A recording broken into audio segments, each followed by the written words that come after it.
제목은 내가 내려가서 건져내리라 라는 말씀의 제목을 가지고 함께 나눕니다. 호렙산은 웨이스트랜드입니다. 영어 성경에 호렙산의 단어가 웨이스트랜드, 불모지로 풀고 있습니다. 버려진 땅입니다. 하나님은 버려진 인생 모세를 부르시기 위해서 버려진 불모지와 같은 땅, 메마른 땅 호렙산에 그 무대를 설치하셨던 것입니다. 하나님은 모세가 올라가는 길에 떨기나무들 가운데 불을 붙이셨습니다.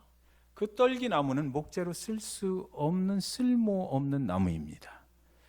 호렙산 웨이스트랜드, 쓸모없는 땅 가운데, 쓸모없는 나무 가운데 하나님이 거하시고 모세를 부르시길 원하셨던 것입니다. 광야 가운데 자라는 흔한 나무이지만 이 떨기나무는 목재로 쓸 수 없는 나무입니다. 하나님은 그 나무들 가운데 들어가서 쓰셨다. 성경은 이렇게 기록해 놓고 있습니다. 그 한 가운데 들어가서 쓰셨습니다. 모세는 어떤 사람입니까? 한때 젊을 때 40년 동안은 애굽의 궁궐에서 아주 화려한 그런 생활을 했던 사람입니다. 세상의 권세를 쥔 그 궁궐 속에서 살았던 사람입니다. 그러나 살인자가 되어서 도망자가 되어서 미디안 광야로 와서 이제 40년을 살았습니다. 세상에서 잊혀진 자였습니다. 세상 아무도 그를 기억하려 하지 않았던 사람입니다. 그는 어쩌면 쓸모없는 사람 되어서 내가 이제 뭘 할 수 있나라는 생각 가운데 미디안 광야에서 어느 날 호렙산에 양을 치러 올라가고 있었던 것입니다. 하나님은 여러분 쓸모없는 땅에 쓸모없는 나무 가운데 쓰셔서 쓸모없는 사람을 하나님의 사명으로 불러내고자 하셨던 것입니다. 오늘 혹시나 예배 나오면서 나 같은 것이 또 무엇을 하나님 가운데 또 할 수가 있나, 하나님을 위해서 내가 무엇을 드릴 수가 있을까, 나같이 이렇게 부족한 사람이 무엇을 할 수 있나, 이런 생각을 가지고 나오신 분 계시다면 그 생각을 지금 싹 없애버리시기 바랍니다. 하나님은 쓸모없는 곳에서 역사하시는 하나님이시기 때문에 그런 것입니다. 3절에 보면 이에 모세가 이르되 내가 돌이켜가서 이 큰 광경을 보리라 떨기나무가 어찌하여 타지 아니하는고 하니. 저만치 올라가던 모세가 드디어 이쪽을 바라보고 가던 길을 돌이켜왔다 이렇게 되어 있습니다. 여기서 사용한 돌이켜라는 단어는 굉장히 중요한 단어입니다. 하나님을 우리가 믿고 살아가는데 우리의 인생이 예수 그리스도를 만나던 그 시간을 한번 기억해 보셨으면 좋겠습니다. 내 생각을 가지고 내가 원하는 인생을 살기 위해서 나는 어디론가 가고 있었습니다. 그날에 하나님께서 우리를 부르시는 그 음성을 어떤 연유로든지 어떤 상황 가운데서 우리는 듣고 우리의 인생의 길을 돌이켜서 하나님께로 가지 않았습니까? 여기 그 얘기를 하고 있는 것입니다. 모세가 그 미디안 광야에서 40년을 사는 동안 까마득해 잊어버려진 그런 곳에서 뭐 예배할 수가 있었겠습니까? 하나님의 말씀을 잘 볼 수가 있었겠습니까? 그러나 하나님은 그를 기억하시고 세상은 그를 잊었지만 하나님은 그를 기억하시고 그를 찾아가 주셨을 때에 모세의 인생이 돌이켜서 하나님 편으로 돌아가게 됐다라는 것이죠. 호렙산을 올라가는 것입니다. 올라가다 보니까 떨기나무에 불이 붙었는데 참 이상하다 그렇게 생각했어요. 그러나 그런 일들은 사막 가운데서 광야 가운데서 메마른 가운데서 종종 일어나는 일입니다. 그래서 가다 다시 한번 뒤돌아보는 것이죠. 뒤돌아보니까 아직도 타고 있는 것이에요. 아, 저러다가 사그라지겠지. 그리고 또 몇 걸음 더 가다가 또 아직도 타고 있는 그런 냄새가 나서 다시 돌아보니까 불길이 더욱더 아까보다 세졌는데 그런데 나무는 타지를 않는 것입니다. 좀 이상하다. 그래 타다 말겠지. 그리고 또 올라가는 것입니다. 그래서 또 가다 또 돌아보니까 불길은 아까보다 더 승해졌는데 불길은 활활활 타고 오르고 있는데 나무는 아직도 그대로 남아있는 것입니다. 아, 이상한 일도 다 있네. 하나님 그 떨기나무 가운데서 쓰셔서 모세를 부르시는 하나님께서 그때 그 가운데서 불길을 조정하고 계셨던 것입니다. 모세의 관심을 끌기 위해서 이 정도 해도 안 되네, 더 세게 해야 되겠네 라고 더 세게 할 때 모세의 관심을 확 끌어당기고 드디어 모세가 그 앞에 오게 됐다. 성경은 이렇게 기록하고 있는 것입니다. 저와 여러분이 예수 그리스도를 만날 때 그렇게 만났던 것입니다. 우리는 자꾸만 내 생각 가지고 나의 길을 가고 있을 때 하나님께서 그 불길을 조정하시고 더욱더 세게 하시고 어떠면 그 불길의 크기가 저와 여러분 가운데 고통이었을 수도 있습니다. 고통이 커지고 도저히 내 능력으로 그 고통을 헤쳐나갈 방법이 없을 때 하나님께 돌아오시게 된 분 이 중에 계실 줄 믿습니다. 저에게도 그런 일이 있었기 때문에 저는 그것을 알고 있습니다. 어떤 분은 우연치 않은 어떤 그 예기치 않은 사고를 만나서 그 불길을 경험하고 하나님 앞에 돌아오셨을 수도 있는 것입니다. 저 정도로 타오르는 불이라면 떨기나무가 벌써 다 타고 사그라졌어야 되는데 아니 타니까 그의 관심을 그곳에 두게 되었고 하나님께로 돌아오게 되었던 것입니다. 모세가 더욱 가까이 왔어요. 타지 않는 떨기나무 속에 타오르는 불길은 모세의 관심을 끌기에 아주 충분했다라는 것이죠. 더욱 가까이 다가오는 순간 타지 않는 그 떨기나무 가운데 서신 그 하나님께서 갑자기 모세야 모세야 이렇게 부르는 것입니다. 모세가 거기 갑자기 앞으로 딱 다가가니까 갑자기 그 안에서 모세야 모세야 눈에 보이지는 않는데 음성이 들려오는 것입니다. 저 사람이 저 속에서 불 속에서 타지 않고 저 사람이 있는데 그 사람이 나의 이름을 기억하는 것입니다. 나의 삶을 기억하는 것입니다. 그분께서 나의 삶과 나의 이름을 기억하시고 그분이 나를 불러버리는 것이에요. 그래서 깜짝 놀라서 모세가 거기 누가 있나라고 다가가는데 그 안에서 뭐라고 그러시냐면 여기는 거룩한 땅이니까 네 신을 벗으라 이렇게 하는 것입니다. 다가가면서 내가 여기 있습니다. Here I am 이렇게 말하고 가니까 네 신을 벗어라. 여기는 거룩한 곳이다. 여러분 성경은 무엇을 말하고 있느냐면 떨기나무 가운데 호렙산 가운데 쓸모없는 인간이 되어버린 모세 가운데 하나님이 그 가운데 서시니까 그 쓸모없는 땅이 거룩한 땅이 되어버렸다는 것이고요. 그 쓸모없었던 사람이 이제 거룩한 사람으로 하나님의 부르심을 받게 되어버렸다는 것이지요. 40년을 그 땅에서 살아온 모세에게 새로운 인생의 길이 열린다. 하나님으로 인해서. 여러분 우리가 하나님을 만나게 되면 우리의 인생의 방향이 바뀌게 돼 있습니다. 하나님을 만나는 순간 그동안 살아가던 내 나름대로 살아가던 그 인생의 길에서 돌이켜서 하나님이 원하시는 인생의 방향으로 우리는 새롭게 조정받고 그 하나님을 따라서 살게 되어 있다는 것입니다.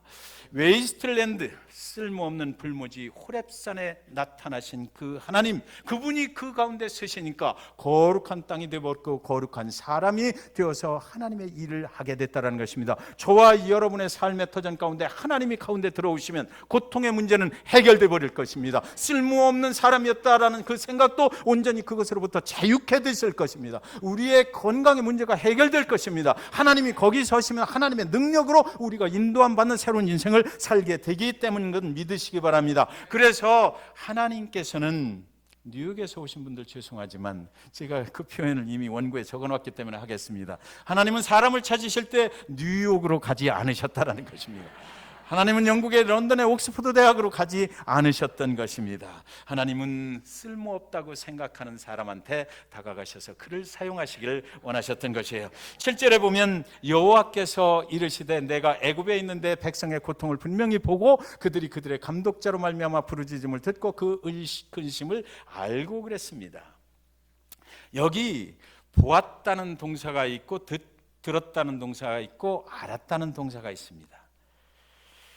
여러분 하나님께서는 이스라엘 백성들 하나님의 백성들이 애굽 땅에서 고통당하는 그 소리를 분명히 정령이 보았다라고 말씀하십니다. 그런데 제가 이 말씀을 보면서 질문이 생기는 것입니다. 보고만 끝나면 뭐하나? 네. 하나님이 헌기야 내가 네 어려움을 안다 네 고통을 안다 내가 다 보았다라고만 끝나버리는 하나님이라면 우리가 뭐하러 하나님을 믿느냐라는 거죠. 그래서 하나님께서는 또 그들의 감독자로 말미암아서 부르짖는 그 소리를 들었다 그러셔요. 우리가 고통 가운데서 부르짖지 않습니까? 하나님께서 나를 도와주십시오. 하나님 나의 이 고통의 문제를 해결해 주십시오라고 우리가 신는 특별 새벽기도 일주일 동안 여러분들 안 나오신 분들한테는 좀 죄송스럽지만 광고를 해야 되겠습니다. 총 평균 20분이 나오셔서 일주일 내내 새벽 6시에 부르짖어 기도했습니다. 그 부르짖는 고통의 소리 우리는 부르짖게 돼 있거든요. 나를 해결해 주십시오. 나의 문제가 이겁니다. 하나님께서 2020년 한 해 동안 살아가는 동안에 이 문제를 해결해 주시지 않으면 안 되겠습니다라고 매달리면서 애통해하면서 우리가 부르짖는데 그 부르짖는 소리를 하나님은 들으셨다 그랬어요. 그런데 질문이 있거든요. 듣고 끝나면 뭐하냐고요. 듣고 말면 뭐하냐고요. 그 하나님께서 내가 들었다 그러고 끝나면 뭐하냐고요. 그 근심을 안다. 나의 미래가 어떻게 될지, 나의 장래에 하나님께서 정말 축복을 해주실지, 나를 이 고통 가운데서 건져주실지 아니 건져주실지, 하나님이 외면하실지 우리는 알지 못하니까 근심하게 돼 있거든요. 그래서 하나님을 붙잡고 막 부르짖고 하는 거예요. 근심 걱정이 생기니까 하나님이 보호해 주시지 않으면 안 된다라고 하는 거거든요. 그랬을 때 하나님이 여기서 쓰신 단어가 뭐냐면, 그 성경에 쓰신 단어가 알고라는 거예요. 이 알고라는 단어는 성경에 안다라는 말이 나오면 하나님께서 함께 하신다라는 거거든요. 하나님이 그냥 뭐 지식적으로 안다라는 것이 아니고 내 고통 중에 들어와서 내가 그 고통을 함께 경험하고, 그래서 나는 그 고통의 크기가, 그 무게가 얼마나 무거운지 나는 알고 있다라는 것입니다. 그래서 그 하나님께서 보고 듣고 알았다 이렇게 말씀하셔요. 그런데 여기 8절에 보시면 또 그 보고 듣고 알고 끝나는 것이 아니다라고 하나님은 말씀하셨어요. 하나님께서 말씀하실 때 뭐라고 그러냐면, 내가 내려가서 그들을 애굽인의 손에서 건져내고 그들을 인도하여 아름답고 광대한 땅, 젖과 꿀이 흐르는 땅 어디로 데려가려 하노라, 이렇게까지 말씀을 하신 거예요. 그러니까 하나님이신 거예요, 여러분. 그냥 보고 듣고 알고 끝나면 우리가 믿는 하나님이 아니지요. 그분께서 뭐라고 그러셨냐면, 내가 내려가서 직접 내가 내려가서 그 고통의 문제를 해결해 주겠다는 거예요. 건져내 주겠다는 것입니다. 인도해서 내가 약속한 땅, 그 약속의 땅으로 인도해 주겠다는 거예요. 이게 구약 성경에서 제가 만난 복음의 약속입니다. 내가 내려가서 건져내 주겠다는 거예요. 구약 성경, 그래서 예수 그리스도에 대한 이야기거든요. 구약은 구약의 그 역사의 히스토리가 아니라 구약 속에는 언제나 예수 그리스도 그분이 오심이 여기 약속되어 있다는 것입니다. 내가 직접 내려가서 내 고통의 문제 가운데 내가 들어가겠다는 것이죠. 그곳에 들어가서 내가 너를 건져내겠다. 이 건져내겠다는 것은 구원을 말하는 것인데, 건져내겠다는 말 속에는 두 가지 의미가 있습니다. 첫 번째는 구출을 얘기합니다. 레스큐 하겠다는 거예요. 그래서 그들을 이쪽 땅으로 옮겨놓겠다는 거죠, 일단. 그리고 나서 옮겨만 놓으면 뭐하냐고요. 만약에 이스라엘 백성들이 광야길로 나와서 광야에서 너들끼리 알아서 잘 먹고 잘 살아 이래버리고 하나님은 구름기둥 굴기둥 이런 거 없이 그냥 말아버리셨다면 안 되잖아요. 그러니까 이 인도해서 또 간다라는 것입니다. 인도해서 하나님이 약속하신 곳으로 그 모든 백성들을 끝까지 책임져 주시고 인도에 간다라는 거예요. 저와 여러분이 예수 그리스도를 믿고 그 믿어서 죄악된 고통으로부터 모든 것 자유함을 얻고 나왔을 때에 거기서 끝나는 것이 아니라 영원한 생명의 길로, 영생의 길로 하나님은 책임지고 우리를 인도해 주신다라는 약속의 말씀이 이 구약의 출애굽기 3장 8절에 있다라는 것입니다. 그것이 그때부터 하나님의 약속의 말씀으로 있었던 거예요. 그래서 여기 보면 내가 내려가서 직접 내가 하겠다라는 것이지요.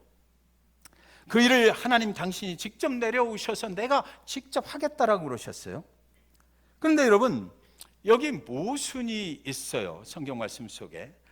그분이 직접 내려오시겠다고 약속을 하셨는데 그 말씀을 하나님이 지키시질 않는 것 같은 말씀이 그 다음에 이어져 나옵니다. 하나님이 애굽 땅으로 직접 가셔야 되잖아요. 이러면 하나님이 내려오셔서 저 말씀을 지키시려면 애굽 땅 고통받는 이스라엘 백성들에게 찾아가시겠다는 약속을 하셨으니까 직접 그쪽으로 가셔야 되는데, 그런데 왜 미디안 광야에서 살고 있는 모세를 찾아오셨느냐 이겁니다. 하나님께서 직접 가시면 되잖아요. 그래서 9절 10절에 보면, 이제 가라, 이스라엘 자손의 부르짖음이 내게 달하고 애굽 사람이 그들을 괴롭히는 학대도 내가 보았으니 이제 내가 너를 바로에게 보내어 너에게 내 백성 이스라엘 자손을 애굽에서 인도하여 내게 하리라 이러셨어요. 모세를 보내는 거예요. 자기가 가겠다고 그러더니 왜 난데없이 모세는 또 보내시냐고요. 구원은 인간이 하는 일이 아니고 하나님이 하시는 일입니다.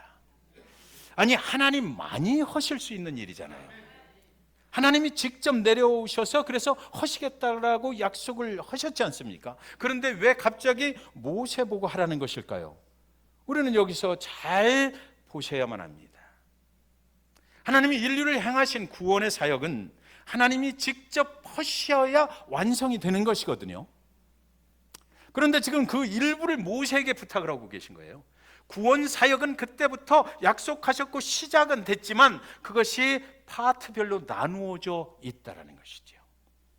그래서 제일 처음에 그 이스라엘 백성들을 애굽에서 광야로 인도해 내오고 가나안 앞까지 그 인도에 가는 것을 누구에게 맡겼다? 모세에게 맡겼다는 것입니다. 하나님은 하나님의 사람들을 통해서 하나님의 일을 이루어 가십니다. 그 다음 모세 다음에 누구에게 맡겼습니까? 여호수아에게 맡겼습니다. 그 다음에 누구에게 맡겼어요?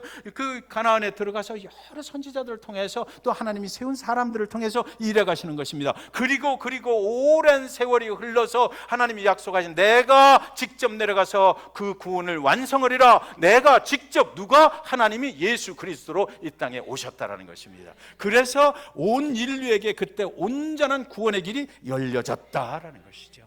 이 성경은 구원의 역사입니다. 구원을 어떻게 이루어 가시나, 하나님께서 어떻게 하셨나, 그 기록이 바로 성경의 기록인 것이지요.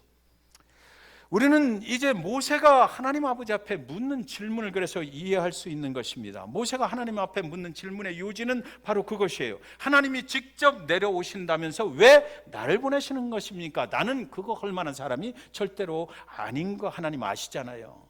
내가 하나님이 아닌데 어떻게 인간을 구출하는 일에 내가 무엇을 할 수가 있겠느냐라는 질문을 계속해서 모세는 하나님 앞에 오는 것입니다. 출애굽의 이야기, 이것은 하나님이 직접 내려오셔서 모든 인류를 구원하시겠다는 계획의 일부를 모세에게 그때 그 순간 대행을 시키셨다라는 것이에요. 하나님의 구원의 약속이 그 시점에서 완성되지 않고 시작이 되고 있었다라는 것이죠. 완전한 구원의 길은 아직 열리지 않았습니다. 모세는 광야길에서 다시 하나님이 데려가셨잖아요. 그의 사명의 길이 끝났을 때 하나님이 데려가셨어요. 여호수아를 통해서 약속의 땅으로 또 인도함 받아서 가나안으로 들어갔지만 인류 전체를 향한 구원은 아직 완성되지 않았다라는 것이 구약의 스토리입니다. 사무엘도 다윗도 솔로몬도 가나안으로 거기서 여러 가지 하나님의 일들을 감당을 했지만 구원을 완성할 사람들은 아니었다라는 것이죠. 구원의 과정의 일부로 하나님께서 사용하셨을 뿐입니다.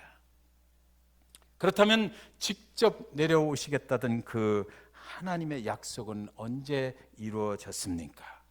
그것은 바로 신약의 예수 그리스도가 오심으로 이루어졌던 것이에요. 그분이 오셔서 우리의 모든 죄악과 고통의 문제를 저 십자가에 자기가 지고 돌아가심으로 그분이 해결해 주셨어요. 그래서 그때부터는 그를 믿는 자마다 영원한 생명의 길로 인도함 받으리라라고 성경에는 그렇게 기록이 되어 있는 것입니다. 인간은 모세로 인하여 구원받을 수가 없습니다. 아브라함으로 인하여 구원받을 수도 없는 것입니다. 인간은 어떤 다른 인간을 통하여 구원을 받을 수가 없어요. 왜? 모든 인간은 죄인이기 때문입니다. 죄인된 자가 다른 죄인을 구원으로 인도할 수가 없는 것이 하나님의 법이기 때문에 그렇습니다. 구원은 오직 하나님 그분만이 하실 수 있는 일이기 때문이에요. 예수 그리스도 그분을 통해서만이 구원은 이루어질 수가 있는 것입니다. 사랑하는 성도 여러분, 하나님은 그 약속을 지키셨어요. 그분이 직접 이 땅에 죄와 사망의 고통 중에 있는 인간들에게 내려오셨던 것입니다. 그분의 이름이 바로 예수 그리스도이십니다. 그 예수는 이 땅의 죄 가운데 고통 속에 애통하며 부르짖는 사람들을 건져내려고 내려오신 하나님이신 것입니다. 그분이 이 땅에 내려오셔서 우리의 모든 죄를 대신 지고 십자가에 죽으셨어요. 그 죄의 값을 십자가에서 치러 주셨습니다. 우리가 아담과 하와 이후에 죄의 그 짐을 지고 살아가는 이 고통의 문제를 예수 그리스도, 하나님이신 예수 그리스도가 오셔서 드디어 해결이 됐다라는 것입니다. 그분을 믿으면 해결을 받는 것이죠. 그분을 믿지 않으면 안 되는 것이에요. 그분을 믿는 자마다 그 죄로부터, 고통으로부터 해방케 되리라. 그리고 그것뿐만 아니라 영원한 생명의 길로 인도해 주리라. 구출하시고 그대로 놔두는 것이 아니라 영원한 생명의 길까지 내가 책임지고 인도해 주시겠다라는 것이 바로 하나님의 구원의 약속이라는 건 믿으시기 바랍니다. 그래서 그분이 말씀하시는 거예요. 내가 길이요 진리요 생명이라고. 나는 구원의 길이라는 것을 그분은 분명하게 말씀하셨습니다. 진리는 뭡니까? 하나님의 약속의 말씀은 분명히 이루어지는 것, 그것을 믿으라는 것입니다. 그것이 진리라는 것이에요. 생명이라는 말은 구출해 놓고 마는 것이 아니라 영원한 생명의 길로 내가 인도하는 하는 생명의 주인 된다라는 것이죠. 하나님께서 절대로 외면을 하시지 않습니다. 하나님께서 저와 여러분의 고통 가운데 직접 들어오셔서 예수 그리스도를 믿는 자들의 고통의 문제를 해결해 주시는 것입니다. 그분을 믿으면 우리는 그것으로부터 자유함을 얻게 되는 것입니다. 여러분, 첫 번째 하나님이 직접 이 땅에 내려오심은 그렇게 결정이 되었습니다. 그렇게 구원의 문이, 구출의 문이 열렸던 것이에요. 첫 번째 내려오심은 모든 인류에게 길을 그렇게 열어주신 것입니다. 그런데 성경은 말하기를 두 번째 내려오심이 또 있다고 말하는 것입니다. 두 번째 내려오시는 날에는, 그날에는 예수를 믿지 않는 사람들에게는 심판의 날이 될 것이고, 그러나 예수를 믿는 하나님의 자녀들에게는 기쁨의 날이 될 것이다. 그 잔치에 우리는 참여하게 될 것이다. 생명의 면류관을 너희에게 주리라 말씀하시는 것입니다. 그날에 우리는 완전한 구원을 향하여 영원한 약속의 그 천국으로 들어가서 거기서 예수 그리스도 하나님과 함께 영원한 생명의 날을 살게 되는 것이죠. 사랑하는 여러분, 하나님은 모세에게 오실 때 떨기나무 가운데 서 계셨습니다. 세상에서 버림받고 고통당하는 그 한가운데로 하나님은 오신 것이에요. 예수 그리스도 그분께서 죄인들을 향해서 이 땅에 오실 때 그는 화려한 예루살렘으로 오시지 않았습니다. 마구간에 오셨습니다. 죄와 고통 가운데 있는, 연약하고 부족할 수밖에 없는, 그래서 한평생 그 죄의 짐에 억눌려서 살아갈 수밖에 없는 저와 여러분의 인생의 한가운데 그 고통의 중심부를 향해서 예수님이 오신 것이에요. 그 가운데 오셔서 나를 믿으라, 그 짐을 나에게 얹어라라는 것이죠. 십자가에 내가 너의 고통을 다 지고 죽을 테니까 너는 그것으로부터 자유를 얻어라. 나를 믿으면 그렇게 될 수 있다라고 말씀하셨기에 저와 여러분은 그 예수를 믿고 그 고통의 짐을 예수께 맡겨버린 것입니다. 그래서 그분이 우리의 고통의 짐을 지고 가시고 우리는 자유함을 얻고 있는 것이에요. 예수 그리스도의 보혈의 능력 안에서 우리는 자유함을 얻는 것입니다. 그 보혈의 능력이 있어요. 그래서 우리가 고통스러워요, 힘이 들어요, 살기가 힘들어요, 무언가 육신에 문제가 있습니까? 재정에 문제가 있습니까? 가정에 무슨 자녀들과의 문제가 있어요, 세상을 살아가는데 여러 가지 사업에 문제가 있어요. 그 고통의 짐을 예수 그리스도 앞에 맡기시면 그분께서 해결해 주신다고 하시는 것입니다. 그분께서 그 고통으로부터 자유함을 허락해 주신다라고 성경은 분명히 그렇게 말씀하시는 것입니다. 그것을 위해서 그분은 하나님이신데 직접 이 땅에 하나님이신 본인이 내려오셨기 때문이에요. 우리의 고통을 해결해 주시려고 오셨기 때문인 것입니다. 인간의 고통의 부르짖음을 듣고만 계시지 않는 분, 인간의 고통을 그저 그냥 함께 경험만 하고 계시지 않는 분, 내가 직접 내 고통 속에 들어가서 내가 그 문제를 해결해 주리라 약속하신 그분이 바로 예수 그리스도인 것입니다. 그래서 예수님, 그분을 우리는 믿어야 합니다. 예수 그리스도 그분께서 나의 삶의 주인 되심을 믿어야만 합니다. 믿는 순간에 해결이 되는 것입니다. 믿지 않으면 아니 되는 것이에요. 그래서 우리는 그분 앞에 부르짖어 기도할 필요가 있는 것이고, 우리는 그분의 말씀을 볼 필요가 있는 것이고, 그분이 지금 나의 삶에 어디에 와 계신가, 그분이 그냥 나의 삶 속에 나의 삶의 고통 중에 보고만 계신가, 그분이 지금 여러분의 삶 중에 듣고만 계신가, 그분이 여러분의 고통 중에 함께 하고만 계신가, 우리는 어디까지 가야 돼요? 그 약속의 말씀을 하신 그 예수 그리스도가 내 삶 속으로 완전하게 들어와서 나와 함께 걸어가시는 데까지 우리는 믿어야 되는 것이고, 그분과 함께 살아갈 때 능력의 예수가 우리 삶을 새롭게 하여 주실 것입니다. 육신이 아프셔요? 영혼이 고통 중에 있습니까? 상처받았다고 말하고 싶습니까? 다른 영혼을 용서할 수가 없다라고 말씀하시고 싶습니까? 이런 모든 것들이 우리를 얼마나 힘들게 하냐고요. 이런 모든 것들이 우리를 얼마나 고통 중에 빠뜨리냐고요. 하나님은 여러분의 고통의 한가운데로 찾아오십니다. 여러분의 고통을 보십니다. 여러분의 부르짖는 소리를 들으십니다. 그 고통 중에 함께 하십니다.